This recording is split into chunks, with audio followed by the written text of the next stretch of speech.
Well, I think, I mean, like any city, and this could be future films, obviously, which would be wonderful, and we've talked about ideas for how we're going to do that, but the whole idea of apes as a very new civilization dealing with and being faced with our own civilization and what we've left behind. So the idea of them going into cities and seeing our culture and aspects of who we are and our technology and all of that, and how they deal with that is really intriguing. So certainly the idea of the Colosseum and you know, sort of I guess man against animal for entertainment and all of those kind of things, I think would be both shocking to them and also quite appealing, perhaps.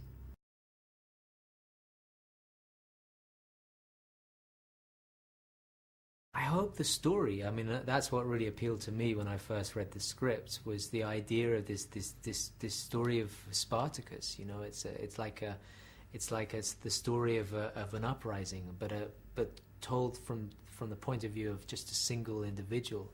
And obviously, Spartacus being a slave who rises up against the Roman Empire, it's not that different with this story. It's the idea of a chimpanzee who happens to be highly evolved and to in many ways be more intelligent than we are, harnessing his own kind to sort of lead this revolution against their oppressors and those that exploit them, to a place where they can escape from prison and look, and it becomes an escape movie. So, you know, they're looking for paradise and for freedom, and that's, I think, the most appealing thing about it.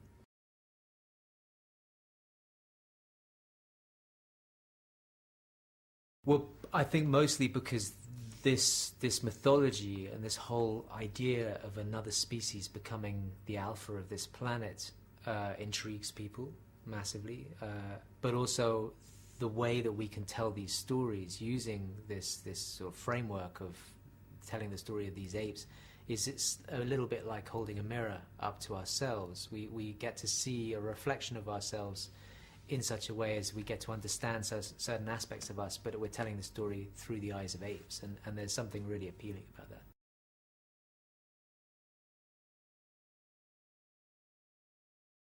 Yeah, I do. I mean, it's very different in many respects. It's an origin story, obviously. So we were telling the story in the modern world, the contemporary world, which none of the other films have done.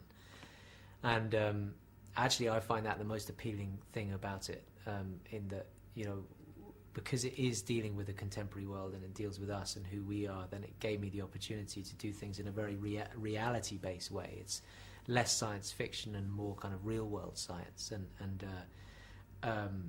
but I think we still echo the themes of you know, the oppressed, and the '68 film dealt with civil rights and slavery and nuclear, you know, Holocaust and all of those kind of things that were big issues of their time, and I would say that the environment and modern medicine and science, all of those things are issues of our time.